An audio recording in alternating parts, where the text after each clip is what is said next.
نحمده ونصلي على رسوله الكريم أما بعد فأعوذ بالله من الشيطان الرجيم بسم الله الرحمن الرحيم إلا من تاب وآمن وعمل عملا صالحا فأولئك يبدل الله سيئاتهم حسنات وكان الله غفورا رحيما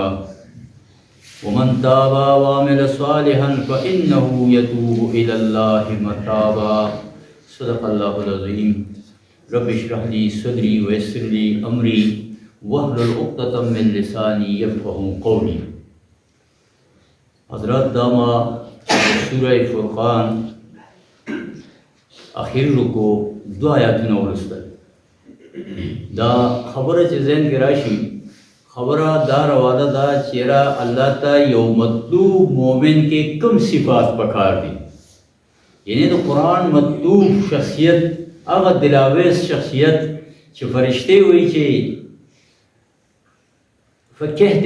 کہتے ہیں فرشتے کہ دلاویز ہے مومن حوروں کو شکایت ہے کمامیز ہے مومن آغا مومن چې الله غواړي د هغه صفات څه دي نو هغې حوالې سره خبره غواړو مونږه د داسې مومن څه صفتونه ووایي. اول دا چې ده کې کله د الله معرفت راشي نو انتهایی عجز او انکساري پکې راشي د ځان غلام ګڼي الله آقا او رب مني بیا د شپې پاسې دعاګانې غواړي بیا د اسراف نه کوي بیا د هغه نظام حیات چې په هغې کې قتل په هغې کې فحاشي او ریاني وي او هغه کې دی چې کوم دی نو د هغې خلاف بندوبست کوي دا خپل جرم ګڼي. او دغه ځای پورې خبر راغلی وه چېرې اوس زمونږه د درې خبرې دې نه مخکې یاد کړئ چې لا يدعون مع الله والذین لا يدعون مع الله إلها آخر ولا يقتلون النفس التي حرم الله إلا بالحق ولا يزنون. دا صحابه الله یو تربیت کړ حضور صلی الله علیه وسلم دا هغه تربیت کړو دا هغې د دې نه سخت نفرت و خو د هغې په مقابله کې دا شی قایم و یعنی قتل و غارت و سیاسی نظام غلط و معاشي نظام غلط و فحاشي سماجی نظام غلط و د هغې خلاف هغه د محمد رسول الله صلی الله علیه وسلم سره بیعت کړی او حزب الله کې داخل شي هو ذمه داري هو که نه. نو دلته اوس دې آیات کې یو خبره کوي که سړي نه کمی کېږي نو دروازه کلاو ده. ګوره یو خو قسم دا به دی که دا خبره راشي دې آیات چې دا مونږ ووایو نو دې کې چې کمی زیاتی کېږي نو ستا به مسلسل د الله سره تعلق وي هله به خلاصېږي اور سر چې کته دا صرف د الله دپاره ورکړي وایي جان تو دی اسی کی تھی حق تو یہ ہے کہ حق ادا نه ہوا که دا صرف د الله دپاره قرباني کړي که نه نو هغه درکړی دی ورته کو بیا دومره لوی زندګي به درکوي دا خو هسې نه ختمېږي او نه ختمېدونکې زندګي بیا درکوي نو بیا حق ادا نه شو. نو دې دپاره مسلسل محمد رسول الله صلی الله علیه وسلم وایي زه سل ځل د الله د ورځې استغفار کوم د هغه څه ګناه هو چې خپل ذمه دارانه احساس ته وشي محاسبه نو دې باندې مخکې خبره شوې وه چېرې انسان بیا مجبور یې دې ته او دې ته راټیټ شي چې زه الله نه بخښنه وغواړم. نو دې آیات کې فلسفه دین خبره ده او دې کې دا دونه زور او شور په توبه باندې دې حکمت سره مخکې به دا خبره اخره کې راځي. نو دې کې وایي چې الا من تابا بس هغه خلک چې هغه یې راوګرځېدل الله ته الا من تابا و آمنا او ایمان تازه کړو. ګوره چې سړی راګرځي که نه نو ایمان کله چې سړی ګناه کوي ګوره یو قانوني ایمان دی حدیث شریف دی چې یو سړی مومن چې یا زنا په ایمان حالت کې نه کوي غلب اغلا په ایمان حالت کې نه کوي شراب باد د ایمان حالت کې نه څکي نو چې سړی شراب وڅکو په لاسات مړ شو څه وکړو په زنا کې ګیر شو مړ څه وکړو منافق دی مړ شو جنازه به کو دا قانونی مسلمان دی هو حقیقی اوس محمد رسول الله صلی الله علیه وسلم حقیقت الله ته پته ده. خیال مرانه نو مطلب دا چې حقیقی ایمان نو ځکه د توبې نه پس د ایمان خبره کوي تجدید چې دا بیا ته خبره تازه کا ستا د الله سره تعلق کمزورې شوی الا من تاب و آمن وعمل عملا صالحا او بیا عمل صالح شروع کا کوم چې دی پرهو هغه صحیح کا الله تعالی الله د حکم مطابق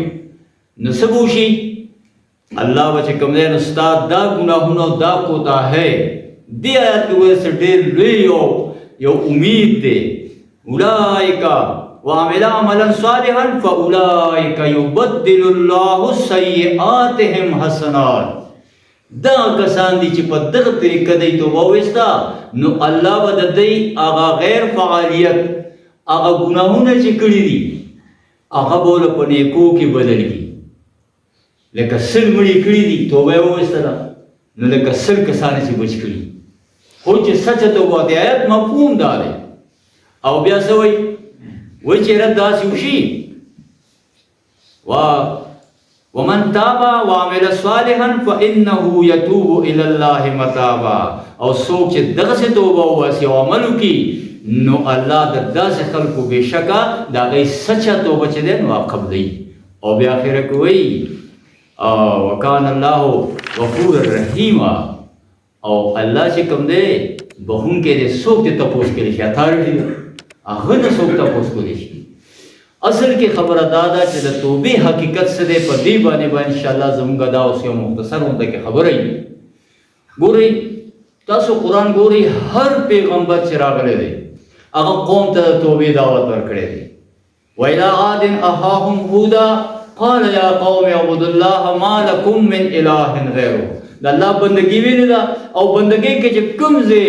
بګاړ پیدا شوی دی شرک راغلی دی د هغې ورته نشاندهي کړې ده او وایي توبه وباسئ یا قوم استغفروا ربکم ثم توبوا الیه یرسل السماء علیکم مدرارا ویزدکم قوة الی قوتکم ولا تتولوا مجرمین ورته چې اکاش موږ په دې آیاتونو پوهېدی نو چې اوس زه توبه وباسم او زه سپر پاور پرېږدم او بل خوا راځم دا د اجتماعي خبرې دي نو زما به قوت کمیږي زما به معاملات خرابېږي زما به چې کاروبار خرابوي ولې ټوله دنیا پولیټیکل هغه چې کوم دی بلاکیج هغه کولی شي معاشي ناکهبندي کولی شي نو دلته هم دا خبره کوي چې ګورې الله په تاسو باران نه وکړو په دې خپلو ځمکې کې به دونه څه درکړي او قوت به هم درله درکړي ولې مسلمان کېږي ما د الله دین ته راشه نو دې آیاتونو کې الله تبارک وتعالی دا خبره کړې ده او که تاسو وګورئ مخکې به دې جوماتونو کې لیکلي اوس هم بعضې قل یا عبادی الذین اسرفوا علی انفسهم لا تقنطوا من رحمت الله ان الله یغفر الذنوب جميعا اے وای زما بندگانو ته چې د الله د رحمت نه امید نشئ ګورئ الله ټول ګناهونه بخي هو غلطی زموږ کوم ځای دغه آیات مخکې چې لاړ شي وانیبوا الی ربکم واسلموا له من قبل ان یاتیکم العذاب وګورئ الله ته وګورئ تسلیم شئ نو چې الله ته تسلیمېږي نه دغه توبه نه ده د الله سره به وکړې او راځئ به هغه کار به پرېږدي نو دلته الله دا په دې حوالې سره یو خبره کوي ګورئ سورې مومن آیت نمبر 6 کې وایي الذين يحملون العرش ومن حوله يسبحون بحمد ربهم ويؤمنون به هغه فرشتې چې د عرش مولانا د الله سره قرب کې هغه دي او هغوی د الله حمد او ثنا او ایمانی حالت کې هغوی هلته لګیایي ذکر فکر کوي او څه وایي او وایي یقولون ویستغفرون للذین آمنوا او بخنه غواړي دغه کسانو دپاره چې ایمان راوړی دی او څه وایي ربنا وسعت کل شیء رحمتا وعلما ای ربا ستا رحمت هر شي ته رسېدلی دی فاغفر للذین تابوا واتبعوا سبیلک او ای ربا هغه خلکو ته بخښنه وکړه چې تا ته راګرځي او ستا د دین تابع کېږي ربنا وادخلهم او یا الله دې داخل کا جنات عدن التي وعدتهم هغه جنتونو ته چې تا ورسره وعده کړې ده او یوازې دی نه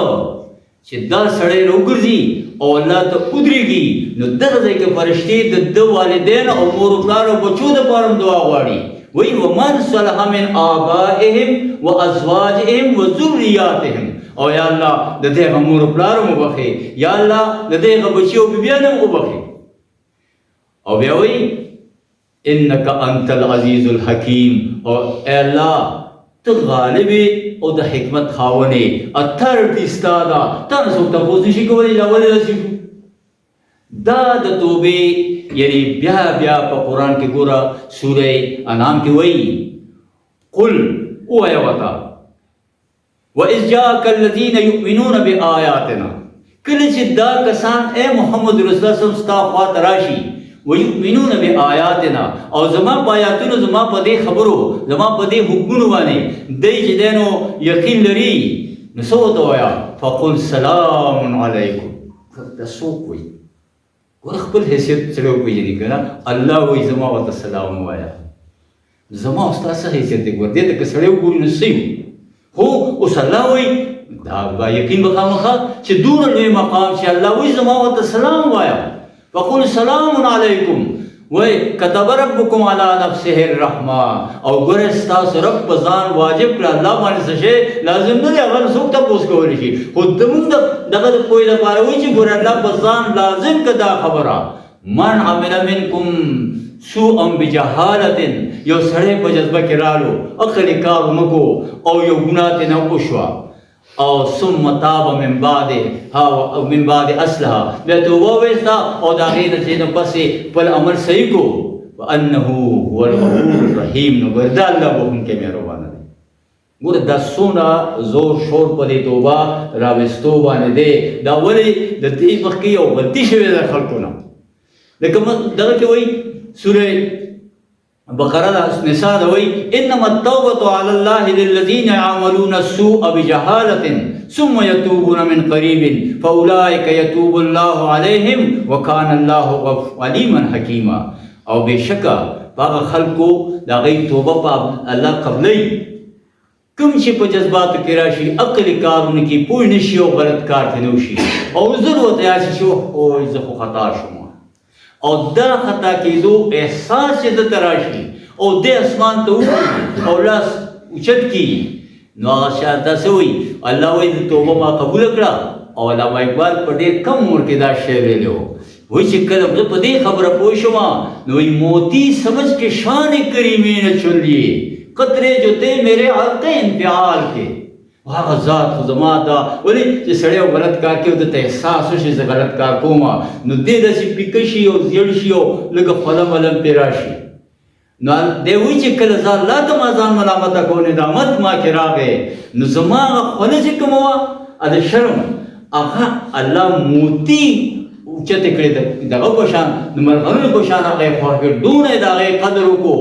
یعنی دا الله تبارک وتعالی د توبې حوالې سره وایي محمد رسول الله صلی الله علیه وسلم وایي التائب من الذنب کمن لا ذنب له. توبې والا چې توبه وباسي تائب داسې دی لکه چې ګناه یې کړي نه.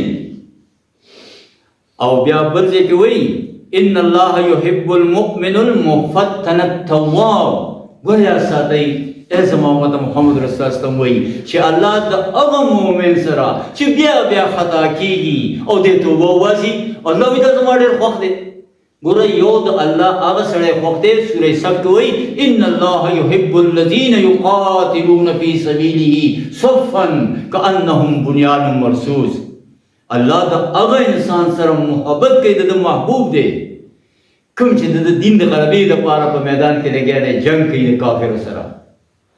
ګوره یو هلته پلس دی، یعنې پلس سایډ باندې لګیا دی، یو سړی په ماینس کې لګیا دی، په کندو کې لګیا دی، او جواري او قتل او غارت او اجرتي قاتل او غل او بس یعنې څونه بدکارۍ دي هغه هغې کې دي، هلته دی راګرځي او د سره هم الله وایي زه محبت کوم. دا یعنی د الله تعالی رحمت، یعنی دا ډېر حدیثونه دي په دې باندې چې الله دونه خوشحالېږي چې الله وایي ته صرف ما ته راوګرځې یو لیش راشې زه پوره لاس ستا خواته راشم، که ته را روان شې زه درمنډه وم. او بیا تاسو حدیث بیا اورېدلی دی چې الله دونه خوشحالېږي په دې چې یو سړی سورلي ورسره یې په هغې خوراک یو په یو دشت صحرا کې وي هلته یې ورکه شي، او که داسې ځي په سهونه میلمندل او که داسې ځي هغه ډوډۍ او خوراک هم ترې لاړه او دې وګرځېدو شی پیدا نه شو. او چې بیا هغه دې کېناستو نو مرګ په انتظار چې اوس بس کم خوا زما بس مرګ راځي نو دې خو زما څه بچاو نشته، او د سترګې ورشي او چې سترګې وغړوي او مخې ته سورلي ولاړې پړې ورونیسي او ډېر زیات خوشحاله شي او دا ویل غواړي چې یا الله ته زما رب زه دې بندې یم نو خولې خطا شي وایي ته مې بندې او زه دې رب یم یعنې دا الله وایي زه دومره خوشحالېږم په دې توبه باندې نو دوستانو دا ولې داسې وایي د توبې حوالې سره یو مغالطه ده